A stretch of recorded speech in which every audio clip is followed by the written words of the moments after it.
নমস্কার বন্ধুরা, আজকে পড়ছি অন্নদাশঙ্কর রায়ের পথে প্রবাসে প্রবন্ধটির সপ্তম অংশ। নতুন দেশে এলে মানুষের সবকটা ইন্দ্রিয় একসঙ্গে এমন সচেতন হয়ে ওঠে যে মিষ্টান্নের দোকানে শিশুর মতো মানুষ কেবলই উতলা হয়ে ভাবে, কোনটা ছেড়ে কোনটা দেখি, কোনটা ছেড়ে কোনটা শুনি, কোনটা রেখে কোনটা নিই। একান্ত তুচ্ছ যে সেও নবীনত্বের রসে ডুব দিয়ে রূপকথার দাসীকন্যার মতো রানীর যৌবন নিয়ে সম্মুখে দাঁড়ায়, বলে, দেখো দেখো, আমাকে দেখো, আমি ভালো নই, মন্দ নই, সুন্দর নই, কুৎসিত নই, আমি রূপবান, আমি নতুন। তখন মানুষের ভিতরকার রসিকটি দেহদুর্গের 4 দেয়ালের 10 জানলা খুলে দিয়ে জানলার ধারে বসে। সে নীতি নিপুণ নয়, সে ভালো মন্দ ভাগ করে ওজন করে বিচার করতে পারে না। সে কেবল দেখতে, শুনতে, চাখতে, ছুঁতে চায়। কিন্তু কত দেখবে, কত শুনবে, কত চাখবে, কত ছোবে। হায়, আমার যদি সহস্রটা চোখ, সহস্রটা কান থাকতো, আর থাকতো সহস্রটা, না 500টা মন, তাহলে জগতের আনন্দযজ্ঞে আমার নিমন্ত্রণ এমন ব্যর্থ যেত না। তাহলে আমি হাল ছেড়ে দিয়ে ঘরের কোণে বাতির নিচে আগুনের দিকে পিঠ করে বসে বিচিত্রার জন্যে ভ্রমণ কাহিনী লিখতুম না। আমি আরেক বিচিত্রার দুলক ভুলকব্যাপী অফুরন্ত লীলা উপভোগ করতে পথে বেরিয়ে পড়তুম। কিন্তু দুলকব্যাপী? হায়, লন্ডনের কি দুলক আছে? লন্ডনের লঙ্কাপুরীতে ভুবনের ঐশ্বর্য আহৃত, কিন্তু লন্ডনের আকাশ নেই, সূর্য নেই, চন্দ্র নেই, তারা নেই। দিনের পর দিন যায়, সূর্য ওঠে না। আকাশ মানিনীর মতো মুখ আধার করে রাখে। আর আমরা নিরীহ লন্ডনবাসীরা পিতামাতার দ্বন্দ্বে অবোধ শিশুর মতো অবহেলিত হয়ে আলোর ক্ষুধায় অতিষ্ঠ হই। আমাদের জ্যেষ্ঠরা যারা লন্ডনের কোলে দীর্ঘকাল আছেন, তারা হিন্দু বিধবার মতো উপবাস সইতে অভ্যস্ত। কিন্তু আমরা কনিষ্ঠরা আলোর দেশ থেকে সদ্য আগন্তুক। ডাল ভাতের বদলে মাংস রুটি খেয়ে দেহ ধারণ করতে যদিচ পারি, তবু সূর্যের আলোর অভাবে গ্যাসের আলো ছুঁয়ে মনের বৃন্তে ফুল ধরাতে পারি নে।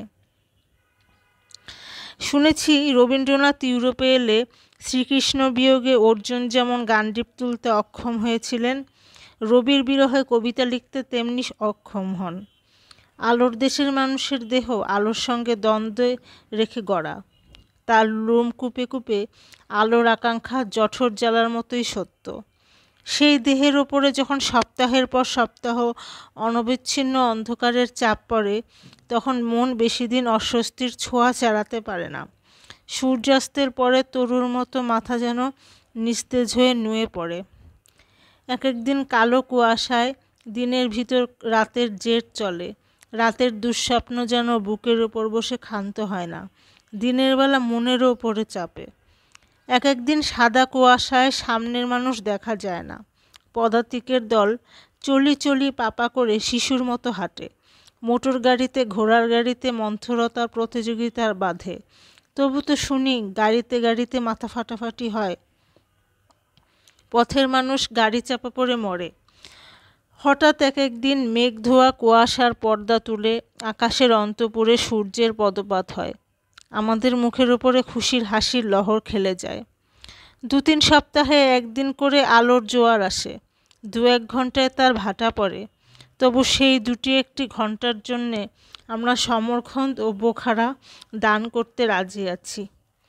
1,000,000 ক্যান্ডেল পাওয়ার বিশিষ্ট বিজলির আলোর চেয়ে 1 কণা সূর্যের আলোর দাম যে কত বেশি, তা যেদিন নঙ্গম হয়, সেদিন নাচা হিতে মোরে যা করেছ দান, আকাশ আলোক তনু মন প্রাণ। সে মহাদানের মূল্য হৃদয়ঙ্গম করে লন্ডনের বিভব সম্ভোগ তুচ্ছ মনে হয়। দৈবাৎ 1-8বার চাঁদ দেখা দেয়। আমার বিরহী বন্ধুটি খবর দিয়ে যায়, চাঁদ উঠেছে। 7 সমুদ্র পেরিয়ে আসা চাঁদ, কোনো বিরহিণীর পাঠিয়ে দেওয়া চাঁদ। আমাদের কাছে চাঁদের মতো আশ্চর্য আর নেই। সে তো কেবল আলো দেয় না, সে দেয় সুধা। বিজলির আলোর সঙ্গে তার তফাৎ ওইখানে।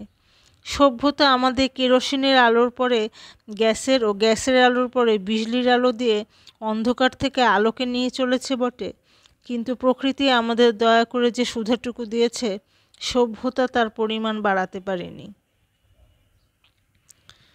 কথা হচ্ছিল, নতুন দেশে এলে মানুষের সবকটা ইন্দ্রিয় একসঙ্গে এমন সচেতন হয়ে ওঠে যে মানুষের দশা হয় সেই ভদ্রলোকের মতো, যে ভদ্রলোক একপাল আত্মীয় পরিবৃত হয়ে কাশিতে বা পুরীতে ট্রেন থেকে নামেন।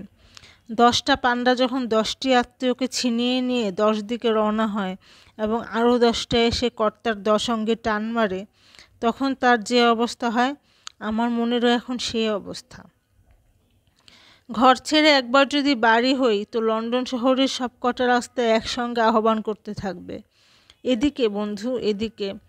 সবকটা মাঠ, উদ্যান, সবকটা museum, art gallery, theatre, concert সমবেত স্বরে গান করে উঠবে, এখানে বন্ধু এখানে। তাদের আহ্বান যদি না শুনি, যদি কোনো একটা রাস্তা ধরে খ্যাপার মতো যেদিকে খুশি পা চালাই, তবে মানবী শোভাযাত্রা থেকে কত রঙের পোশাক, কত ভঙ্গির সাজ, কত রাজ্যের ফুলের মতো মুখ আমার চোখ দুটোকে এমন ইঙ্গিতে ডাকবে যে মনটা হাল ছেড়ে দিয়ে ভাববে, এর চেয়ে চুপ করে ঘরে বসে ভ্রমণ কাহিনী লেখা ভালো। বৈরাগ্য বিলাসীর মতো সমস্ত ইন্দ্রিয় নিরুদ্ধ করে সর্বপ্রলোভনের অতীত হওয়া ভালো। সুরদাসের মতো দুটি চক্ষু বিদ্ধ করে ভুবনমোহিনী মায়ার হাত থেকে পরিত্রাণ পাওয়া ভালো।